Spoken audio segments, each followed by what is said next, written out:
Hi everyone, it's Nathas, and today I'm going to be opening another SolForge Fusion Kickstarter exclusive edition starter kit.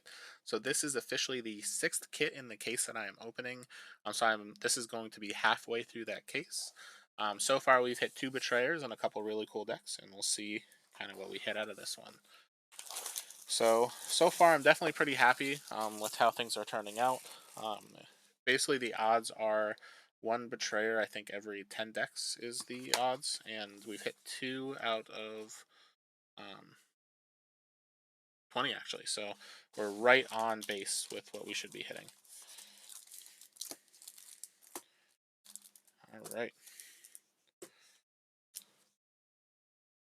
So hopefully we could get something really cool. I always like to see a new Terra deck starting with Botanimate. So I'm really hoping to see something really cool out of that one. But let's get started with our Aloyan list.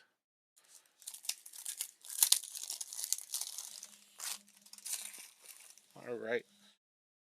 We're starting with an Armored War Charger, Arrogant Tinker, Bright Steel Gargoyle, Combat Inventor, Electronet, Energy Surge, Orlean Battle Droid, Palladium Simulacrum, Steadfast Assassin, Steel Eye Researcher, and our Forgeborn here is a Steel Rosetta with Repurpose at level 2, Enhance at level 3, and Tinker at level 4.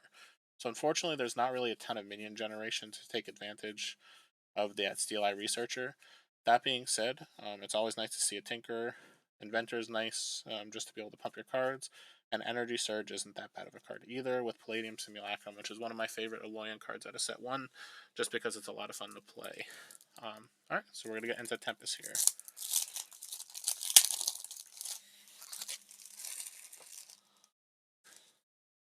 So we're starting with an Arrogant Ice Crusher, Arrogant Warhound, Blizzard Shaman, Combat Stormling, Hibernating Razortooth, Lightning Brand, Pyre Song, Steadfast Worm, Undeady, Venerable Breaker, and we've got a Korok here with Flame Strike at level 2, Whirlwind at level 3, and Demolish at level 4.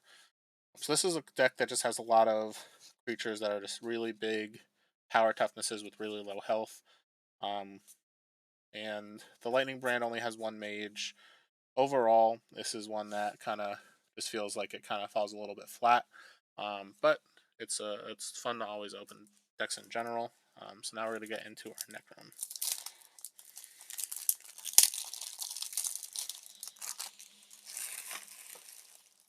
If you notice, I always usually either go Necrom or Terra last because those are the ones that I'm usually more excited to open.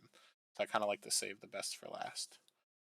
Alright, so we got a Combat Amoeba, Commanding Necromancer, Dizzy Siphon, Forsaken Demon, Indomitable Fiend, Ossuary Mech, Shambling Drake, Shambling Walker, Varric's Embrace, Zithian Dreadmaw, and it comes with a Nyx with Soul Rip at level 2, Dark Summoning at level 3, and Raising Dead at level 4.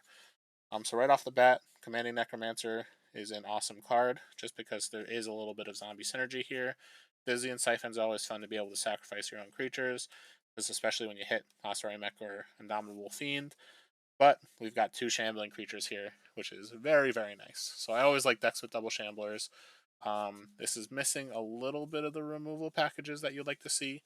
That being said, the double shambling and the Varric's Embrace, with one of the shamblers being a walker, definitely could make up for it. So this is nice. There's definitely some sacrifice outlets.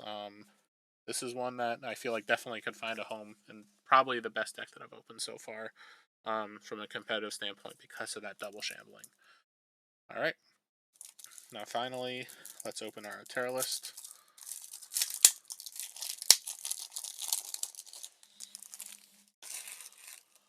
Starting with that Botanimate, Progeus, Combat Wartusk, Experience Steel Plate, Might of the Herd, Mystical Raptor, Packmaster.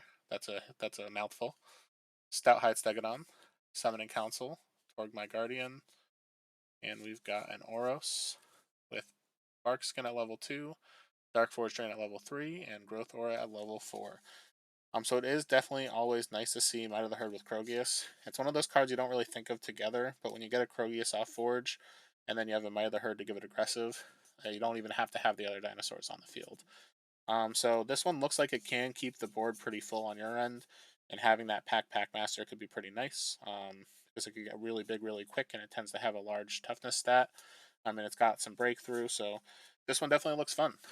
So overall, this was a really solid kit. Can't complain for it being halfway through.